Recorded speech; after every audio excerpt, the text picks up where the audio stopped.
Dermatologist Debriefs. Join no-nonsense dermatologist Dr Stefanie Williams as she debunks myths and shares her professional insights, separating facts from fiction in just a few minutes. Hello, this is Dr Stefanie. Last week I was asked by one of my patients whether it is a good idea for her to use infrared sauna although she's suffering with rosacea, and she was thinking maybe it's even a good thing because it is said to have anti-inflammatory actions, and rosacea is of course a micro-inflammatory condition. My answer was no, and I'm going to talk you through why I don't think that's a good idea at all if you have rosacea-prone skin. And it will get a little bit geeky today, I'm afraid, but it is important to talk about the physics of electromagnetic irradiation in this context.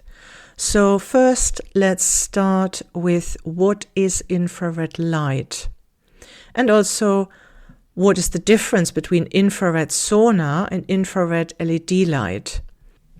So infrared light is invisible electromagnetic irradiation coming from the sun, just like ultraviolet light, UV light.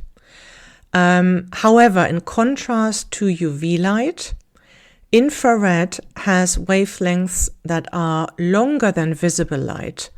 So between 700 nanometer and 1 millimeter in wavelengths. In contrast to that, UV light consists of wavelengths that are shorter than visible light. So infrared and UV are at opposite ends of visible light coming from the sun. Of course, it's possible also to have artificial infrared and UV light, but just talking about the general principles here. And because infrared light has longer wavelengths compared to UV, it can penetrate the skin much deeper than UV light. Our skin detects infrared irradiation as heat. So in the summer, when you feel the warmth of the sun's rays on your skin, that's infrared light you're feeling, because your skin can't actually feel ultraviolet or visible light. UV can of course burn your skin or damage it in other ways, but you can't feel UV light as such. So I'm a little digressing here, but it's interesting to understand why our skin can feel infrared light as heat, but it can't feel UV light. So the reason for that is that human skin perceives infrared radiation as heat because infrared energy is absorbed by water and proteins in our skin, causing a temperature rise, which activates our thermoreceptors in the skin. So these are the heat-sensitive proteins, like for example, TRPV1. In contrast, UV light with its shorter wavelengths does not significantly heat the dermis where our thermoreceptors reside. UV's shorter wavelengths are more absorbed in the epidermis, the outer layers of the skin, and UV light is triggering more photochemical reactions like DNA damage and pigment production, rather than significant thermal changes in the deeper dermis.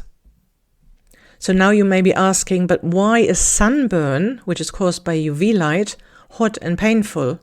So sunburn is an inflammatory reaction in our skin that occurs after the skin has been damaged. So the heat in sunburn is basically caused by our immune system that is fighting the damage, whereas the heat we feel from infrared light is caused by an absorption of infrared by water and proteins in our deep dermis. Now coming back to infrared saunas, these generate heat via infrared irradiation from artificial sources. And the difference between infrared saunas and infrared LED light is that infrared saunas use so-called far infrared wavelengths These are wavelengths of between roughly 3000 nanometers and 0.1 millimeter to generate deeply penetrating heat and raise the body's core temperature and induce sweating. In contrast to that, infrared LED light typically uses near-infrared irradiation, so about 700 to 1400 nanometer, which has a less deep penetration and less heat generation. So now let's come back though to whether or not it's a good idea to use infrared sauna for rosacea-prone skin. So the first reason I do not think that is a good idea is that rosacea is very sensitive to heat.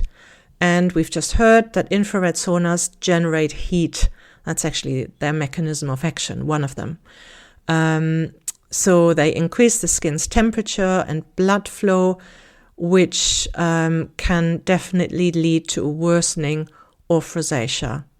The second reason is that infrared light can or does promote vasodilation, which is the widening of blood vessels, which is one of the core mechanisms for redness in rosacea.